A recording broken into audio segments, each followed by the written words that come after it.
Hello YouTube, I'm Dun It's Over here again today, and I'm going to bring you another one of my completed collections videos, or near complete rather.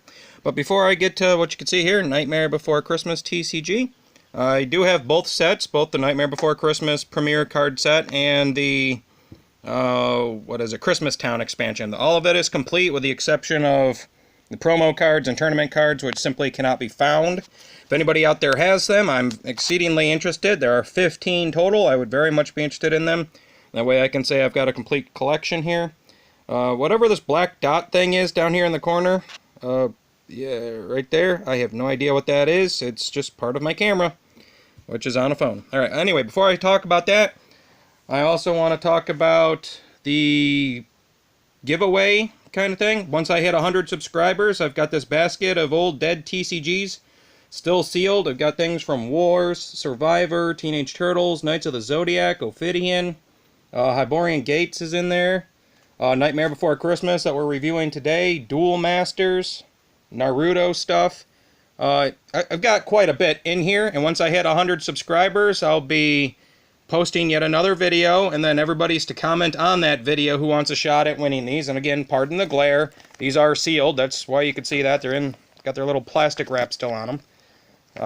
Yeah, so they're going to be glare, as is this video. It's just the best way I can do anything with my lighting.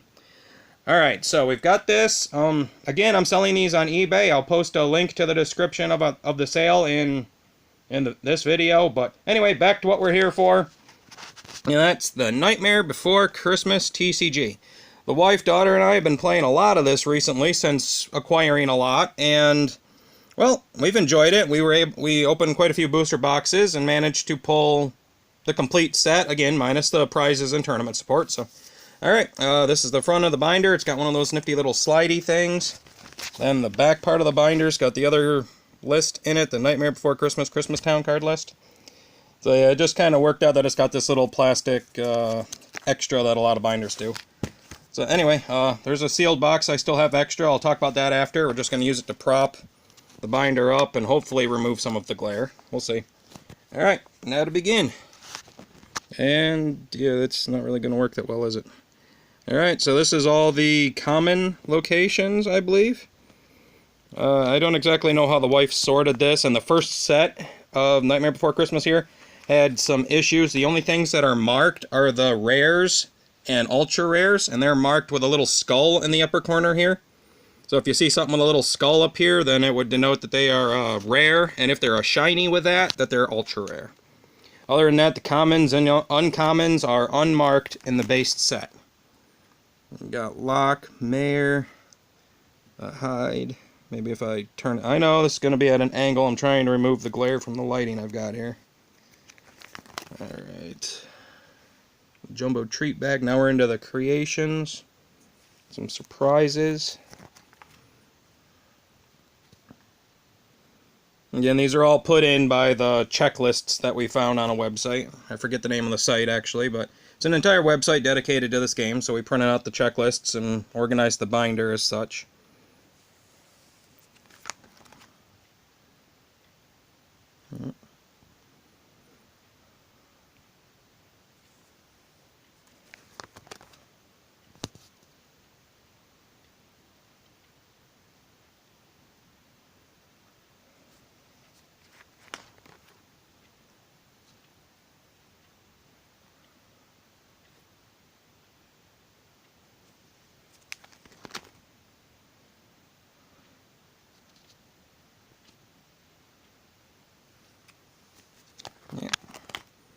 Yeah, this game's been pretty fun. We haven't done any deck construction quite yet, but we've got 6 boxes, 3 of each thing that we went through.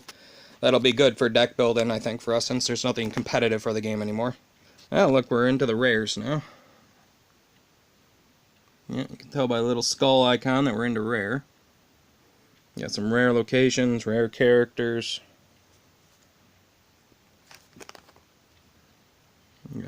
Yep, more rare characters.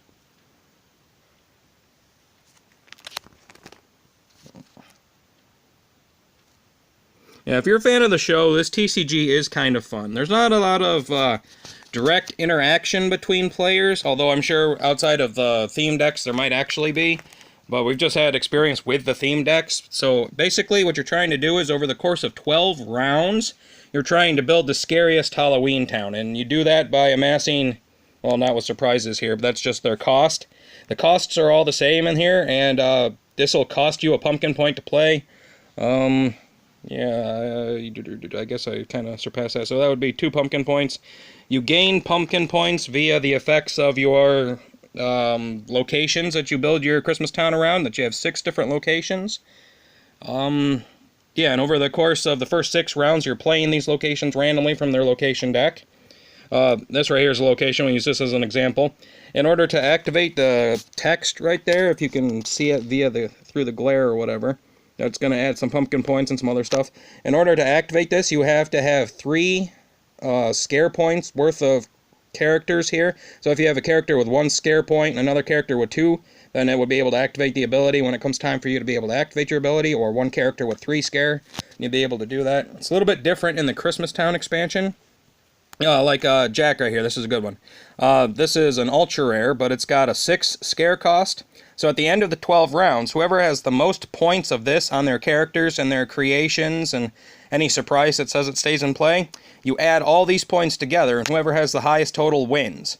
Alternatively, if that's a tie, whoever has the highest amount of scare point costing locations will win. So if there's things that range from 0 right on up to 5 for their scare cost. So if you had all 6 of them were 5, it'd take you longer to get characters into play to activate them. But if you're able to tie your opponent, this is the secondary win condition, having the most of those. But yeah, anyhow, that gets a little bit tricky. And got Oogie Boogie. There's an Ultra Sally, Christmas Casket. All right, and surprises, they're just one-shots that you play to do something. Like I Am Santa Claus here. It says search the top 6 cards of your deck for a Sandy Claus, or if the secondary ability. So you get to pick either or. All right, there are the pumpkin points cards, and every turn there is a Pumpkin King, and this game scales up for multiple players. So if you wanted to have 1 to 2, 3, 4, 5, 6, 7, it doesn't matter. It all goes around, and every turn this card passes, and the Pumpkin King gets to decide one of these actions. And, it's like draw a card, free for the player with the least cards. So if you have 3 cards in your hand and your other opponents have like 4, you could choose this when you're the Pumpkin King. And instead of having to discard a card to do it, you could do it for free, so you get a free draw. Same with adding a pumpkin point, which is your resource for the turn. And as you can see here, you only can mass 6 pumpkin points. But if your deck's good enough, you can, gain up to 6, spend some, and then gain some more. But you can never have more than 6. Move a card for free. And moving is pretty poignant if there is a disruption. If your opponent forces you to move a character or whatever, therefore you won't be able to activate your things anymore. That would kind of stink for you. So, yeah, movements or actions. All right. Anyway, now we're moving on to the Christmas Town stuff. And the Christmas Town's a little bit different. If I can get the glare off, it's got little lights on the side here. And a lot of these numbers, you'll notice, are yellow. For the Christmas Town expansion, they don't work on scare points. They work on joy points or something like that. And as we get further into the Christmas Town section here, you'll notice that a lot of the characters that are Christmas characters, denoted by the lights here on the sides, don't have any scare points. They have joy points. So basically what this 4 means, a yellow 4, means you have to have 4 characters, regardless of what their scare number may be. But you have to have 4 characters total at this location to be able to activate this bonus ability. Alright, so I don't know much about it. I haven't played with any of these things quite yet. But the point of the game is to amass scare points, which on this location that wouldn't count. So scare points from your characters. So the Christmas things will add bonuses, but they don't add scare. So I don't know how to factor those into the decks quite yet. But anyway, I'm going to have to flip through this a little bit quicker, burning through time. There's an actual Santa Claus, Shameless Shadow. So aside from just having Christmas characters, like this guy here, you can see it's a yellow 0. But when you play him, you can draw 2 cards if your hand is empty, and so on and so forth. But all the Christmas characters will not have a scare number. They have a 0 there. So they're just made to get out there and get out there quick, and that means they also cost 0. So if you draw them into your hand, you don't have to pay 1 scare, or 1 pumpkin point rather, not scare point. You can actually just play these guys for free because they cost you no pumpkin points.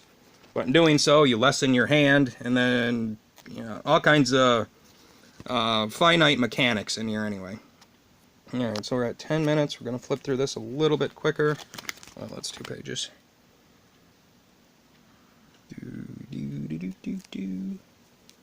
Oh, looks like that actually come out the binder. I have to fix that a little bit.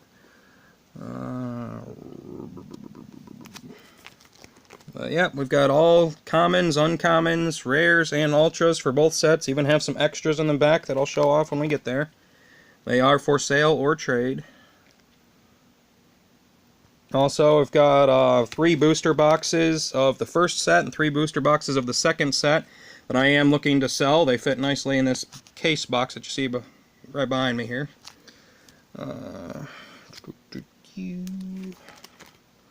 I know, I really need to work on this lighting. It's an overhead light, folks, and that's kind of the only thing I have outside of daylight, which makes the camera look all pixelated and grainy and stuff, so yeah, quite difficult, quite difficult. You can tell I'm by no means a pro at this.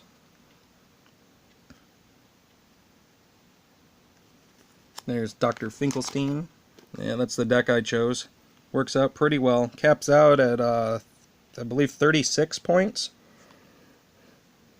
So if you can manage to get all 36 of your guys out there by the 12th round, or all 36 points of your guys, you're pretty much going to win. The other decks, there's only one other deck that I believe caps out at 38, but there are a lot of one-ofs in there, so getting them is kind of difficult, and that's the Mayor's deck. Yeah, my daughter's been playing that, and she's been having a heck of a time in our 3-way games working that. But I played it in a one-on-one against the wife and ended up winning, so it is possible, it is possible. Alright, now we're into the foils. Oh yeah, that's another thing I forgot to mention. You'll notice that set 2 actually has these little Christmas trees here. The white Christmas trees are rare, and then if they're foil, then they're the ultra rares. The black Christmas trees that you have seen previously mean that they're common, and the red Christmas trees mean that they're uncommon. So NECA did learn from their undifferentiated first set that actually mark the rares, commons, and uncommons now, so it's easier to sort. And these are all of the extras here. We've got, Oogie Boogie 8-Ball, Dr. Finkelstein, Brainy Inventor, Jack Skellington, Expandable Arms, What's This Surprise, and Give It All Up. So, yep. And that'll complete this set. Again, I'm just missing the 15 promos and tournament promos. I really would like to get my hands on that. And also, if anybody is out, sorry about that. If anybody out there is interested, I do have some 3 sealed booster boxes of this, and Christmas Town right there. Got an entire case worth of sealed, 3 of each box. And put that right back in there. If anybody is interested, hit me up with a PM. I'll be more than happy to cut a deal for it. It's stuff we don't need, and this is a good game, so getting it out there to the public would be, something I would be interested in. And anyway, this has been I'm Done, It's Over. Once I hit 100 subscribers, we're going to start digging into this basket, and a random subscriber will be able to get their free sealed starter deck thingy of a dead TCG. Alrighty. IDIO out.